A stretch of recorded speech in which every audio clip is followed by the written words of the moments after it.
हरे कृष्णा। आज की इस क्लास में सभी भक्तों का स्वागत है। हम कीर्तन से स्टार्ट करेंगे।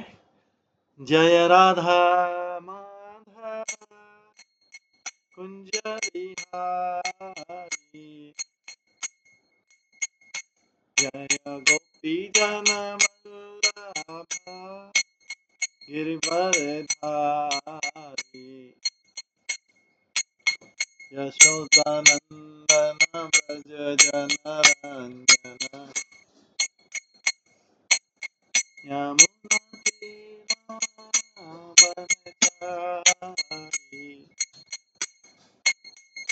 जय राधा माधव कुंज बिहारी। हरे कृष्णा कृष्णा कृष्णा हरे हरे, हरे राम राम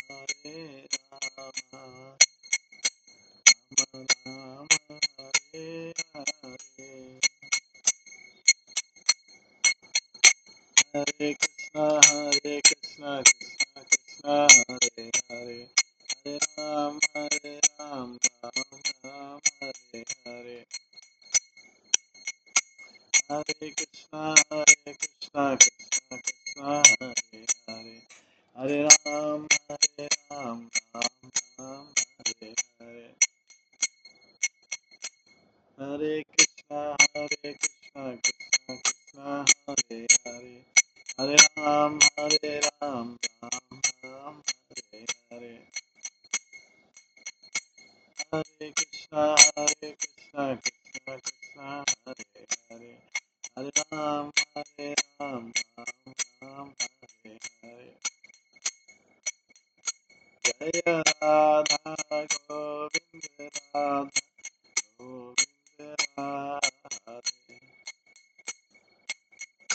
जय राधा माधव राधा माधव राधे, जय गौरनिताय जय गौरनिताय, गौरनिताय जय गौरनिताय, जय जय प्रभुपाद प्रभुपाद प्रभुपाद, जय जय जय गौर हरि बोल हरि बोल हरि बोल, जय गौर हरि।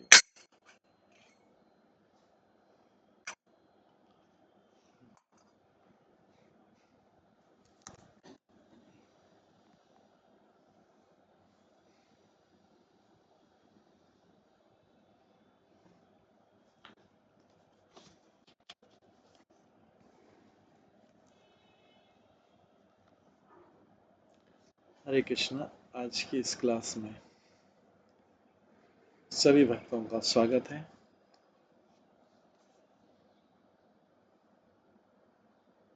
कल हम श्रवण करे थे स्कंद पुराण से।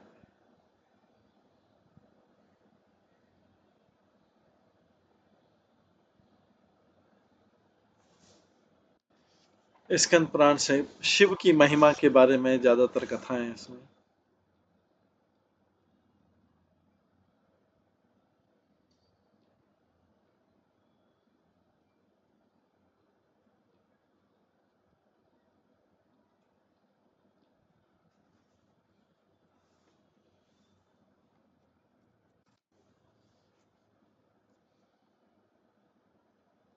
तब हम स्कंद पुराण का अगला सेक्शन करेंगे, वेंकटचल महात्मा।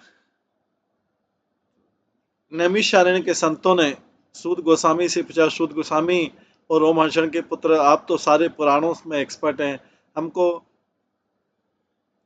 जो प्रोमिनेंट मुख्य माउंटेन है पृथ्वी पे, जो जो मुख्य पर्वत है उनका महत्व बताइए।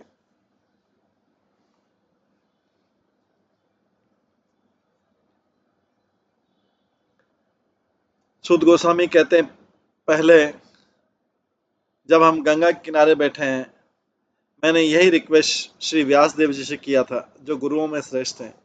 उन्होंने मुझे ये घटना सुनाई। बहुत समय पहले सतयुग में नारद मुनि सुमेरु पर्वत की शिखर पर गए, जो कि कई ज्वेलरी से, रत्नों से सजा हुआ है। उसके मध्य में उन्होंने देखा, ब्रह्मा जी का स्थान देखा सुमेरु पर्वत पे। उनके उत्तर में उन्होंने एक बहुत बड़ा बरगद का वृक्ष देखा, वट वृक्ष देखा, जो 1000 योजन ऊंचा था और उससे ज्यादा चौड़ा था। उसके उसके फुट हिल में, उसके नीचे, पेड़ के नीचे, जब पेड़ के तल पे नारद मुनि ने देखा एक बहुत बड़ा ज्वेलरी का हाल बना हुआ है, हाल पूरा रत्नों का। और जो कॉलम है, उसके हॉल के कॉलम में रूबी के बने हुए हैं। और जो उसका गोपुरा था, गेट गेट थे, से गोपुर थे, 7 स्टोरी थे, 7 स्टोरी लंबे थे। डोर्स डायमंड के बने थे। उसके अंदर प्रवेश करके नारद ने एक प्लेटफॉर्म देखा जिसमें मोती थे बहुत सारे। उस पे चढ़ गए और उसके मिडिल में एक सिंहासन था,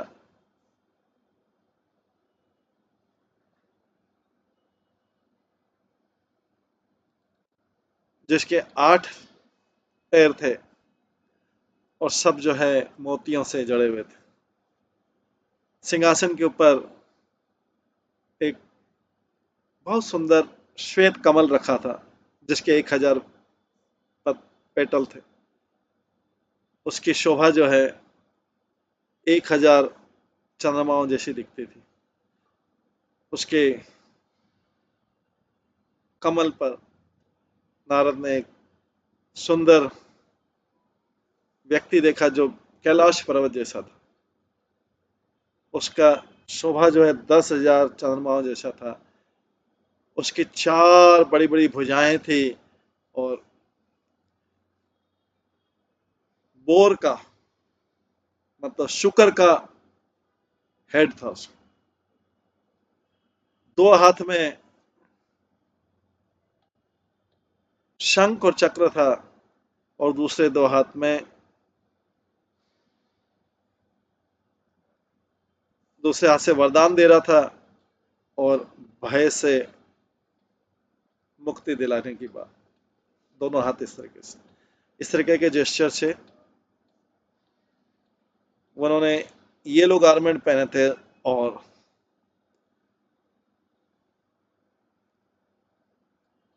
कमल के समान आंखें थी, चंद्रमा के समान मुख था, बहुत सुगंधित था, धूप के जैसी सुगंध, अगरबत्ती जैसी। उनके मुख से सामवेद की ध्वनि निकल रही थी, सामवेद के मंत्र। और श्रीवत्स का जो चिन्ह था उनके वक्षस्थल पर था। और वो एक श्वेत पवित्र धागा पहने थे।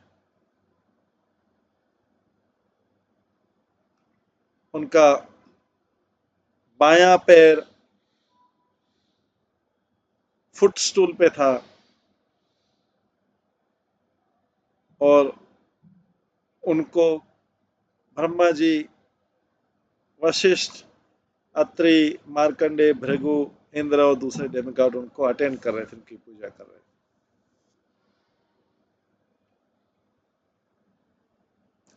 नारद उनके सामने झुके, प्रणाम किया और तब उनके साथ खड़े होके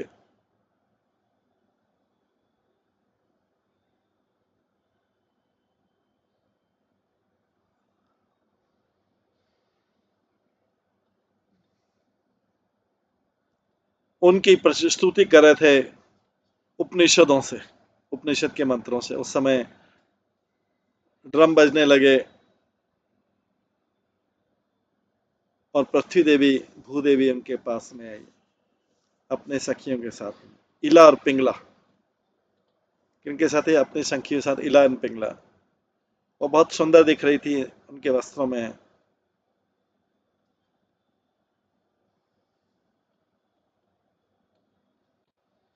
और उनके जो कपड़े थे वो रत्नों से जटित थे।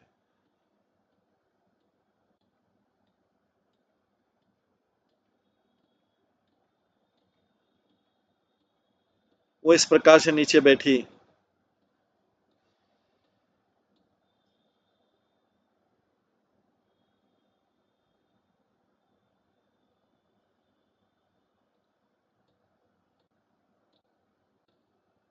और वो डार्क कॉम्प्लेक्शन, जैसे दुर्वा दुर्वा घास होता है उसके।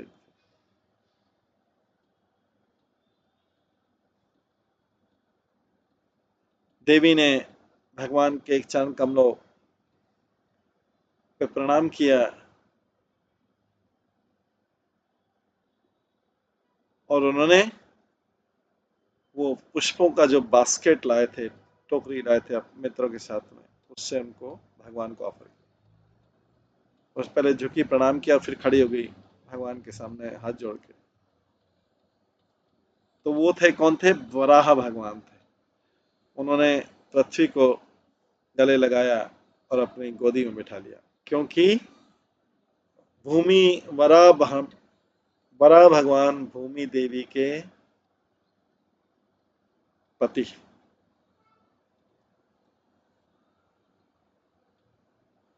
इसके बाद उन्होंने उनसे हालचाल पूछा। भगवान वरा ने कहे, देवी,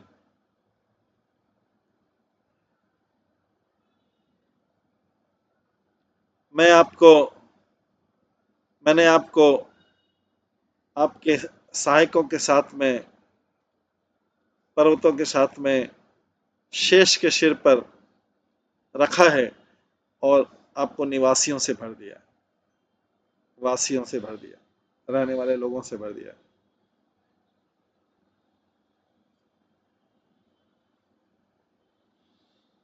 उसके ये करने के बाद मैं यहाँ आया हूँ। हे भद्र स्त्री, आपके आने का उद्देश्य क्या है? भूमि देवी, जो पृथ्वी देवी बोलती, आपने मुझे नीचे के लोगों से लाके ऊपर शेष के ऊपर रखा, जिसके 1000 फन है। वो जैसे आपने ज्वेल्ड रत्न जड़ित पेडेस्टल के ऊपर रख दिया। जो पर्वत आपने मेरे ऊपर रखे हैं मेरे सहायक के रूप में, वो पवित्र हैं और आपसे अभिन्न है।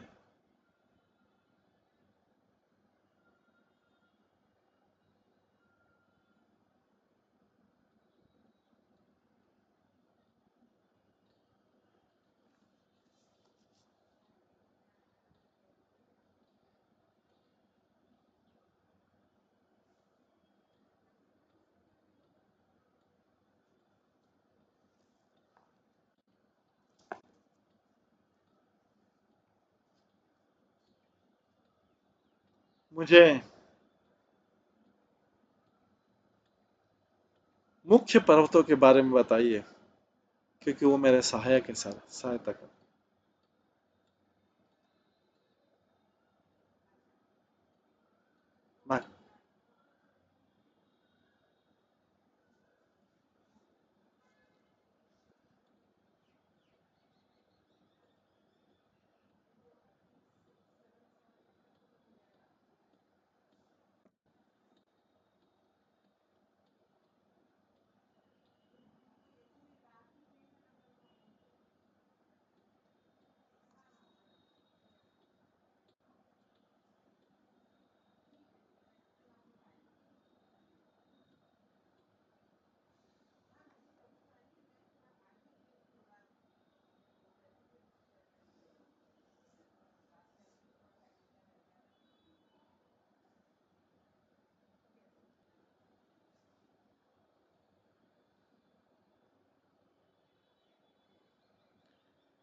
जो पर्वत हैं आपने मेरे सहायक के रूप में रखे, आपसे अभिन्न है, और उसमें से मुझे मुख्य पर्वत बताइए। भगवान वराह कहते हैं, वसुंधरा, ये जो मुख्य पर्वत हैं वो है सुमेरु, हिमवन, विंध्य, मंदर, गंधमदन, शालग्राम, चित्रकूट, माल्यवन, परियत्रक, महेंद्र पर्वत, मलय पर्वत, सह्य पर्वत, सिंहाद्री पर्वत, रैवत पर्वत और गोल्डन माउंटेन, अंजन पर्वत। जो मेरू का पुत्र है। ये माउंटेन्स जो हैं,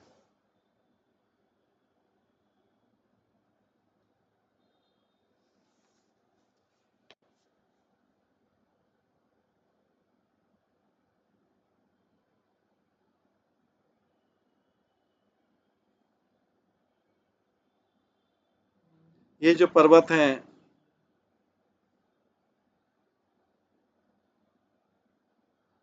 मेरे द्वारा,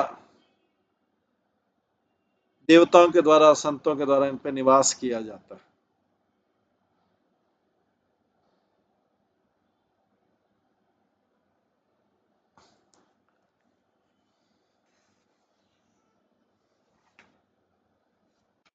पर्वतों के डिस्क्रिप्शन में भगवान वराह ने वेंकटाचल पर्वत, जो भगवान वासुदेव का स्थान है, इसका वर्णन किया है।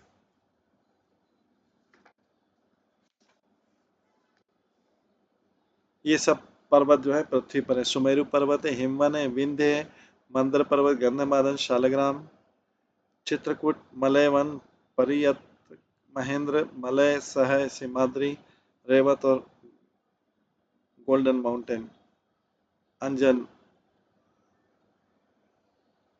और ये जो पर्वत हैं, मेरे द्वारा न्यास किए जाते हैं देवताओं के द्वारा और संतों के द्वारा।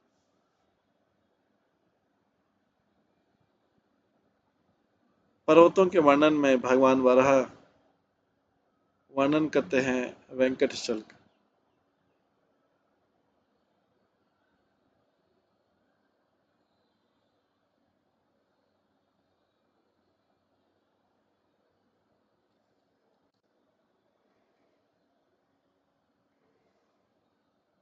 जो वासुदेव का निवास था।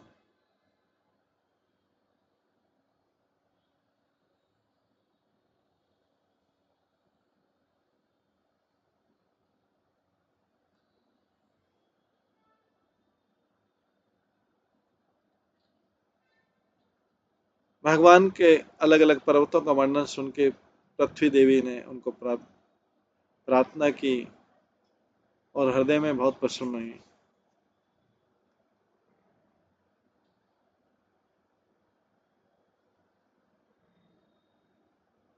और उसकी प्रार्थना के बाद में देवी भगवान के चरणों में गिर पड़ी प्रणाम करने के बाद।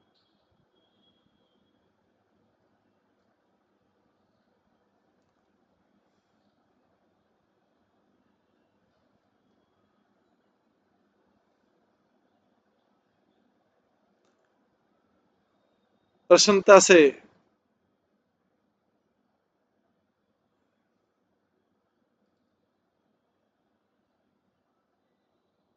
भरे हुए भगवान वराह ने देवी को उठाया और उनको गले लगाया और फिर उनके गोद में रखा। कुछ समय पश्चात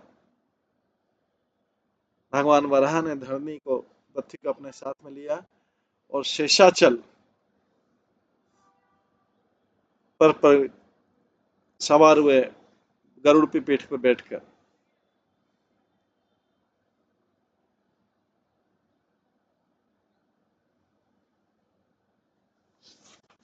तो जो इसमें सिम्हाद्री, रेवत और दूसरे पर्वत हैं, मलय, सैया, सिम्हाद्री पर्वत, इन्हीं में से वो पर्वत है।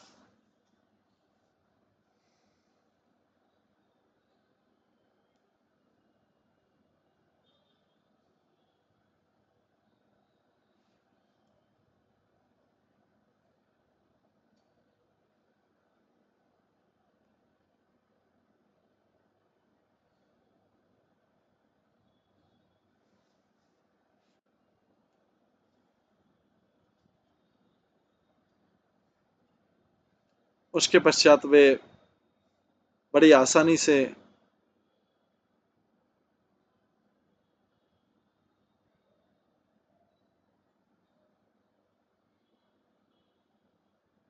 बैठे हुए थे। पृथ्वी देवी ने भगवान वराह से पूछा है, देवों के भगवान, किस मंत्र के द्वारा आपको संतुष्ट पूजा करनी चाहिए, संतुष्ट करना चाहिए, मुझे मंत्र बताइए जो आपका प्रिय मंत्र है और जो आपको प्रसन्नता देता है।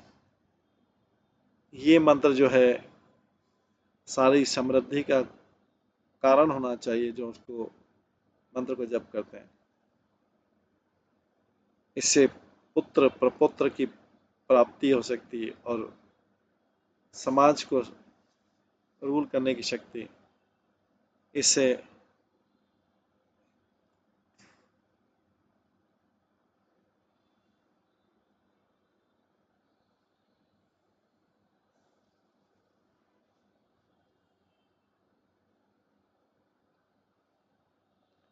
इससे सारी जरूरत की चीजें आनी चाहिए जो उनको चाहते हैं।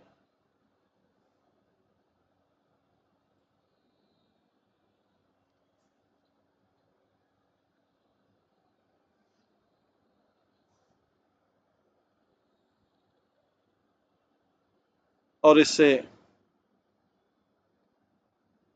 अंत में आपका धाम प्राप्त होना चाहिए। हे वरा, मुझे मंत्र बताइए। पृथ्वी देवी से प्रसन्न होकर भगवान ने इस्माइल क्या बोला, हे भद्र स्त्री सुनिए, ये कॉन्फिडेंशियल मंत्र है, गोपनीय मंत्र सुनिए। इससे तुरंत समृद्धि प्राप्त होती है। ये किसी को प्रकट नहीं करना चाहिए, उस भक्त के अलावा जिसका मन कंट्रोल में है और जो मेरी भक्ति करने को तैयार है। ओम नमः श्री वराय धरन युद्ध युद्धारण्य च स्वाहा। ओम नमः श्री वराय धरन युद्धरण्य च स्वाहा।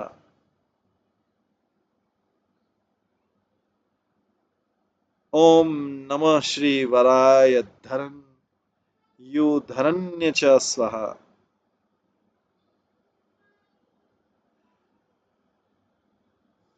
मैं भगवान वराह को प्रणाम करती हूँ जिसने पृथ्वी को ऊपर उठाया, और स्वाहा। ये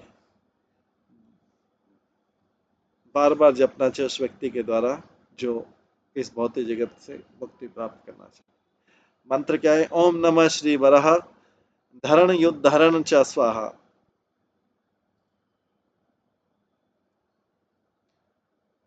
हे देवी, ये मंत्र जो है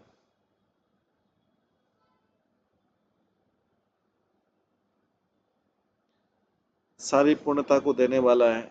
संकर्षण जो है इस मंत्र के प्रधान विग्रह है।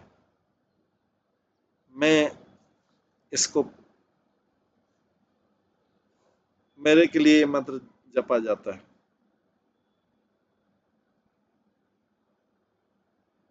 और इसका बीज है श्री।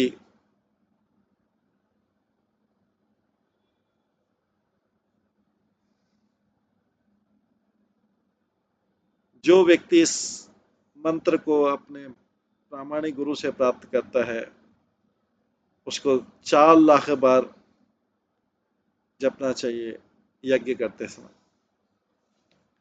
उस भक्त को मेरे ऊपर ध्यान करना चाहिए जिसमें तुम मेरे बाईं जंघा पर हो।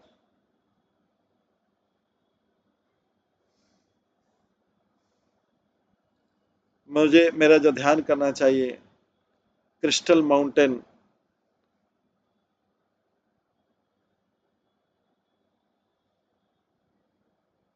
की चमक, क्रिस्टल पर्वत का जैसे चमक होता है वैसी ध्यान करना चाहिए। और आईज जो है मेरी पिंक कमल के समान देखना है। और जो मेरा सिर है वो बोर शुकर के समान, सुअर के समान जो भगवान का बना हो। साधारण अच्छा स्वभाव, 4 भुजाएं और सिर पे मुकुट। इस प्रकार से मेरे ऊपर ध्यान करके डिवोटी को, भक्त को 108 बार मंत्र का जप करना चाहिए। ऐसा करने से वो सारे इच्छाएं पूरी करेगा और जीवन के अंत में मुक्ति। भगवान ने भूमि से पूछा कि आपके मन में और क्या है?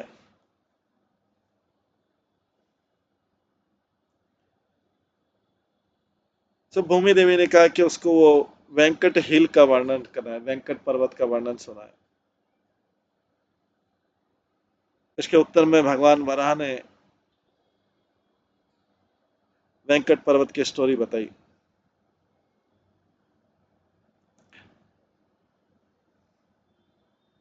एक किंग जिसका नाम था मित्रवर्मन था, चंद्रवंश के में, उसने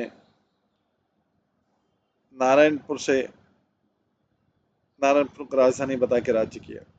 वो बहुत पवित्र आत्मा था, धार्मिक था, पुण्यात्मा था। इसलिए जब पृथ्वी देवी ने बिना खेती की उपज की, उसके राज्य के लोग बहुत पुण्यवान थे और उनको किसी भी प्रकार का प्राकृतिक आपदा से किसी प्रकार को कष्ट नहीं था।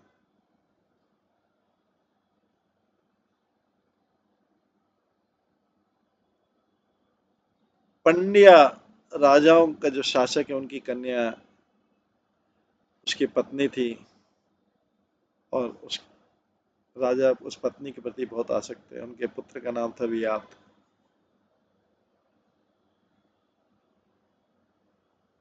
जिसका नाम था आकाश, और उसकी पत्नी जो शक की फैमिली से थी, उसका नाम था धरनी।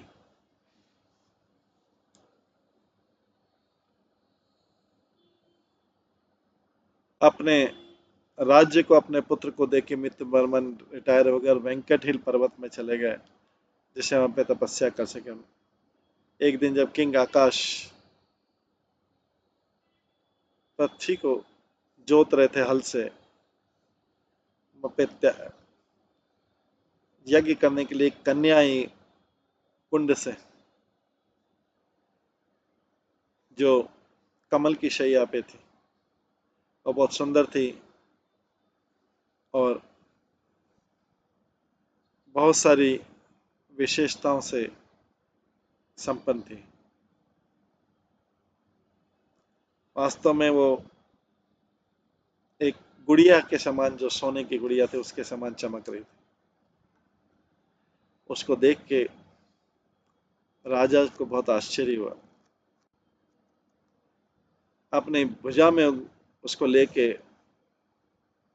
उसकी आंखें चमकने लगी और उसे अपने मंत्री से कहा, ये मेरी पुत्री। उसी समय आकाश से एक आवाज आई, ये सत्य, ये कन्या आपकी पुत्री है, इसको आप पालन कीजिए।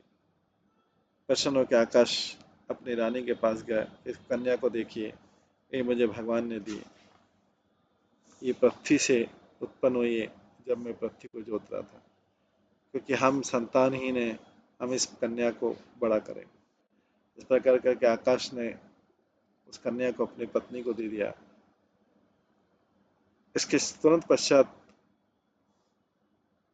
धरणी जो है गर्भवती हो गई और आकाश बहुत प्रसन्न हुआ कि उसका परिवार बढ़ेगा। राजा रानी धरणी ने एक पुत्र को जन्म दिया बहुत शुभ अवसर पर। वास्तव में जिस दिन बालक का जन्म हुआ, स्वर्ग से ड्रम बज रहे थे और फ्लावर्स जो हैं आकाश से नीचे गिर रहे थे। जो लोग उस नए बालक को देखने आए, राजा ने बहुत लेविशली चैरिटी दी।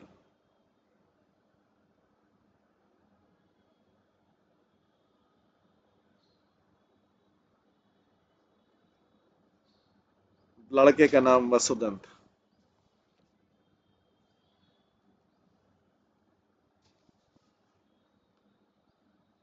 जब वसुदन बड़ा हुआ तो यज्ञोपवीत संस्कार हुआ और उसका शिक्षा जो है उन गुरुओं द्वारा हुआ जिन्होंने वैदिक साहित्य में मास्टरी कर ली थी। अपने पिता से उसने सीखा कि किस प्रकार से शस्त्र चलाना चाहिए, मंत्र जप करना चाहिए। वास्तव में उसके पुत्र की शक्ति से राजा शत्रुओं के भय से मुक्त हो गया। और जो कन्या जो आकाश को मिली थी जब हल जोत रहा था, उसका नाम पद्मिनी था, पद्मावती थी। एक दिन जब पद्मिनी बड़ी हुई और जब खेल रही थी गार्डन में अपने सखियों के साथ में, नारद मुनि वहां पर आए। उस कन्या को देख के स्वर्ग की देवी लक्ष्मी नारद ने पूछा, आप कौन है, आप किसकी पुत्री हैं, आप मुझे आपका हाथ बताइए। उस आकर्षक कन्या ने बोला, ब्राह्मण, मैं राजा विराट की पुत्री।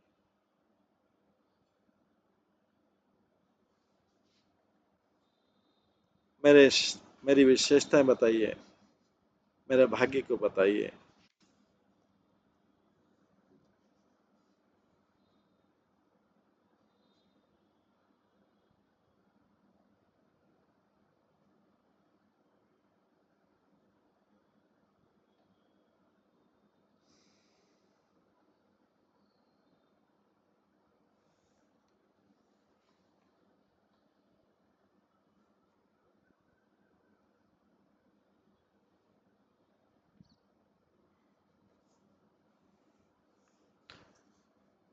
मेरा भाग्य बताइए। नारद मुनि ने कहा, मैं आपका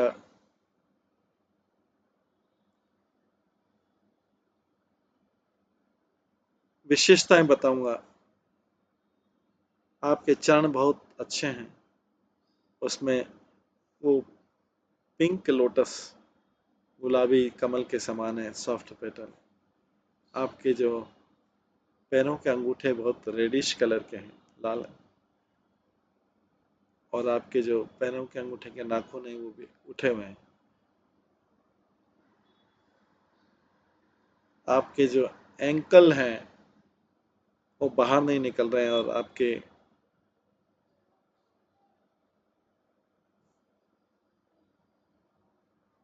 जो काव्स हैं उसमें बाल नहीं। आपके घुटने बहुत स्मूथ हैं और शाइनी हैं और बराबर के। आपकी जंघाएं टेपरिंग है।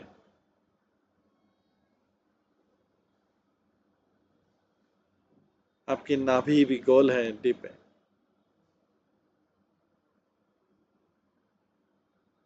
आपकी हथेली पर कमल के समान रेखा है। आपके हाथ कोमल हैं, बराबर स्ट्रेट और इवन फिंगर्स हैं, उसके बीच में कोई गैप नहीं। आपके फिंगर नेल्स जो हैं हाथों के नाखून हैं, और आपकी भुजाएं लॉन्ग और डेलिकेट हैं, फ्लावर के समान, फ्लावर के तने के समान। आपका गला रेडिश है, और आपके जो शोल्डर्स हैं वो नीचे की तरफ स्लोप डाउन हुआ है। आपका मुखमंडल हमेशा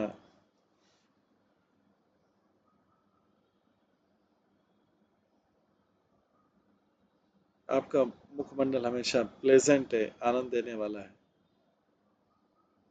पूर्ण चंद्रमा के समान, उस पर कोई स्पॉट्स नहीं।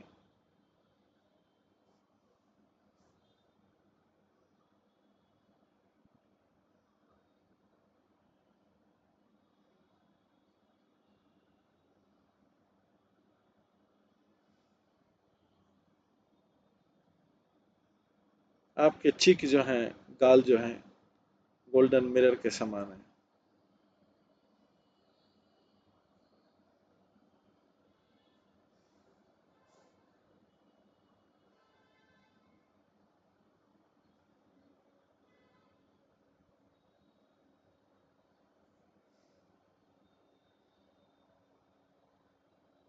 आपका मस्तक जो है शानदार है, ब्लैक हेयर की कल से।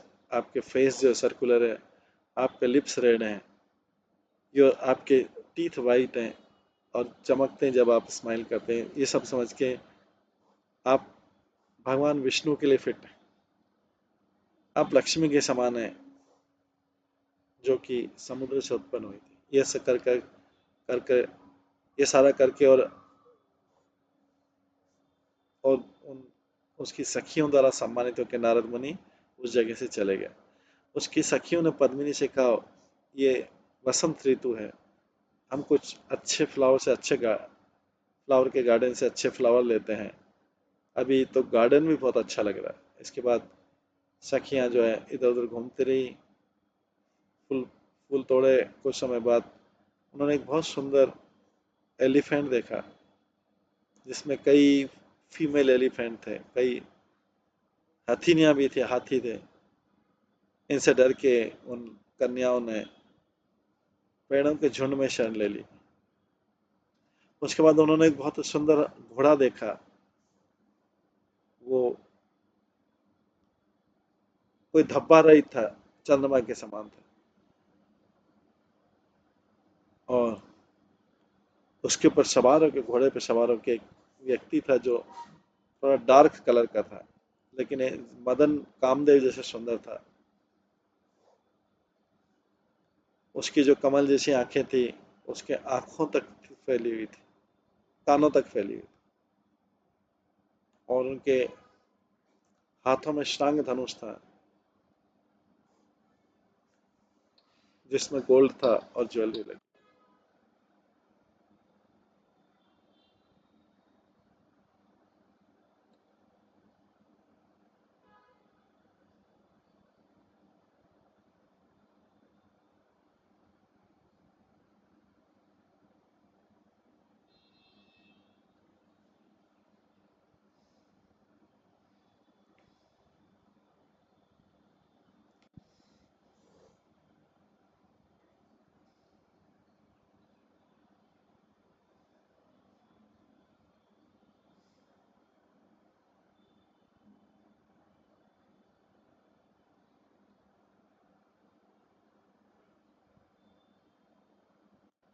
और वो एक भेड़ी के पीछे पड़ा था जंगल में, और उसको देख के सारी कन्याएं एकदम वाक्य रहित रह गई, स्पीचलेस रह गई। जब उस बड़े हाथी ने उनको देखा, हाथी ने उनके सामने अपना सिर झुकाया और फिर जंगल में चला गया।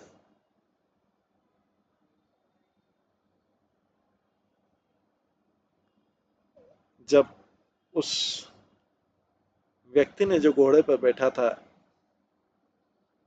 पूछा कन्याओं से, आपने यहाँ पे कोई भेड़िया आते हुए देखा? कन्याओं ने कहा, नहीं, हमने भेड़िया नहीं देखा, हमारे गार्डन में आप क्यों आए, और ये ऐसा सुंदर धनुष क्यों दिखा रहे हैं? है शिकारी, यहाँ पे कोई भी एनिमल नहीं मारा जाना चाहिए, इस गार्डन से चले जाओ, ये राजा आकाश से प्रोटेक्टेड है। ये सुन के जो व्यक्ति था घोड़े से नीचे उतरा और पूछते, आप कौन है, और ये कमल के समान सुंदर कन्या कौन है? ये पूरा बहुत सुंदर दिखाई दे रही, बहुत नाइस, मुझे बताया आप कौन है, उसके बाद मैं अपने घर चला जाऊंगा पर्वत में।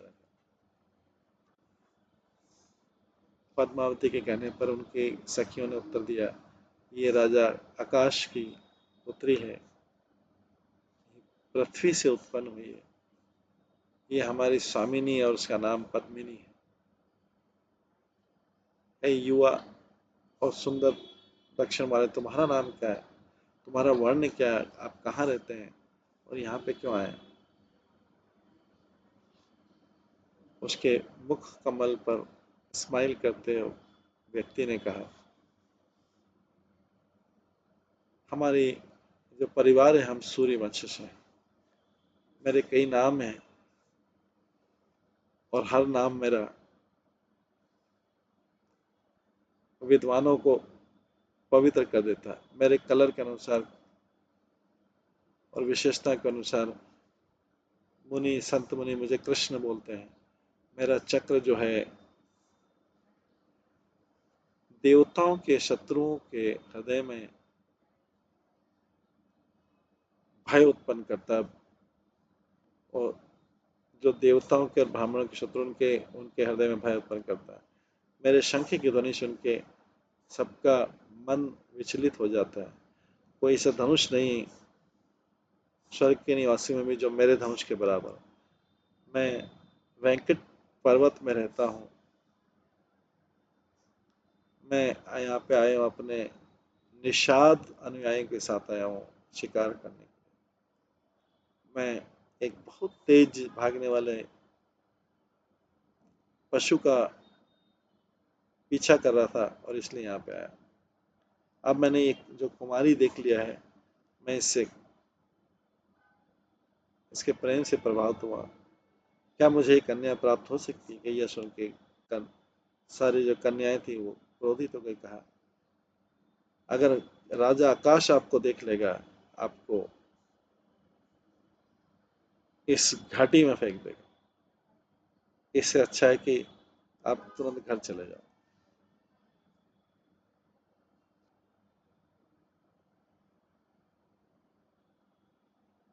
इस प्रकार से चेतावनी देके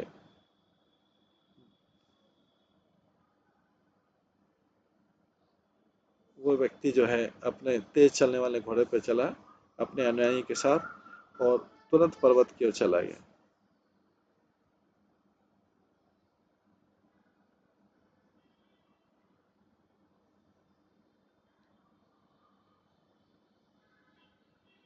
घर लौटने पर उसने देवताओं को विदा किया जिन्होंने शिकारियों का रूप ले लिया था और अपने महल में प्रवेश किया। वहां पर भगवान हरि एक झूले पे लेट गए और अब बहुत थका हो गई थी। जब उन्होंने शिकार किया, भगवान ने उस कन्या के बारे में सोचा, उसके मुस्कुराहट के बारे में, उनको लक्ष्मी समझा। उसके बारे में सोचते हुए भगवान जो है ध्यान में चले गए।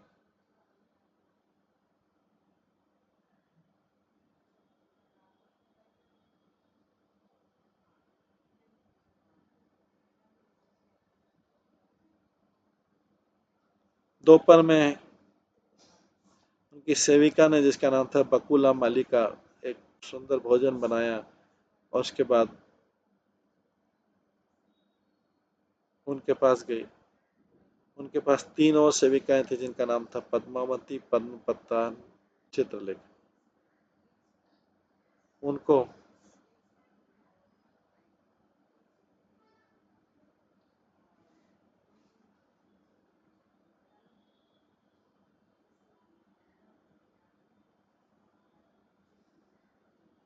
उनको दरवाजे पर इंतजार करके बकुला मलिका ने भगवान के रूम में प्रवेश किया। प्रणाम करके जब उन्होंने देखा कि भगवान सो रहे हैं, वो उनके चरण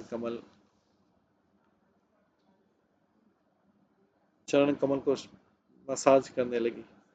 जब वो समझ गई कि भगवान ने अपनी आंखें बंद कर ली है,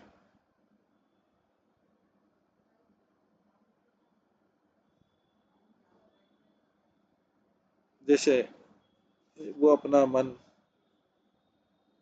किसी और चीज के बारे में सोचने लगी।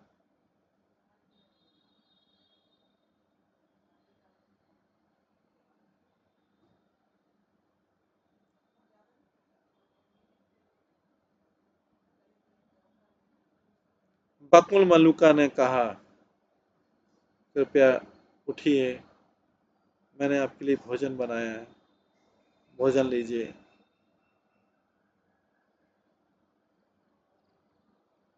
आप एक से दुखी व्यक्ति के समान क्यों सोए हुए हैं? हालांकि आप सबका दुख दूर करते हैं जो आपकी पूजा करते थे लोग। आपने इस जंगल में क्या देखा जब आप शिकार कर रहे थे? आप ऐसा लग रहा है कि आप किसी प्रेमी पुरुष की तरह सो रहे हैं। आपने क्या देखा? क्या कोई सुंदर राजकुमार, मनुष्य कन्या या नाग कन्या? मुझे बताइए, जिसने अपना मन पकड़ लिया। ये सुन के भगवान ने राहत की सांस ली और कहा, मैं तुम्हें सब कुछ बताता हूँ। त्रेता युग में मैंने रावण को वध किया था, उस समय सीता जो है जनक की लक्ष्मी जी सीता के रूप में आई थी। पंचवती के वन में जब मैं असुर मरीच को मारा था, तो मेरे छोटे भाई मेरे पीछे चली गई थी। सीता के कहने पर अग्नि ने अग्नि को पता था, तो उसने वास्तविक सीता को ले लिया था पाताल में और अपनी पत्नी स्वाहा के केयर में कर दिया था।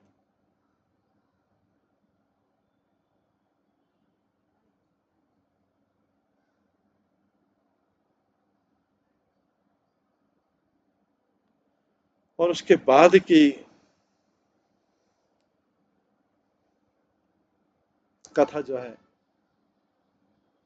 उसके बाद की कथा वो भगवान आगे सुनाते हैं उस सेविका को। ये कथा जो है हम कल की क्लास में श्रवण करेंगे। आज की क्लास को यहीं पे विराम देते हैं। सभी भक्तों का बहुत बहुत धन्यवाद। सब भक्तों के लिए एक बार हम हरे कृष्ण महामंत्र।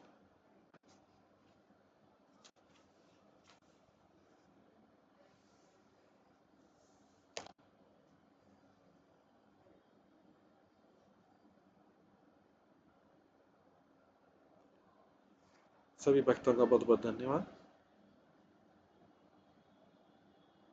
हम एक बार हरे कृष्ण महामंत्र से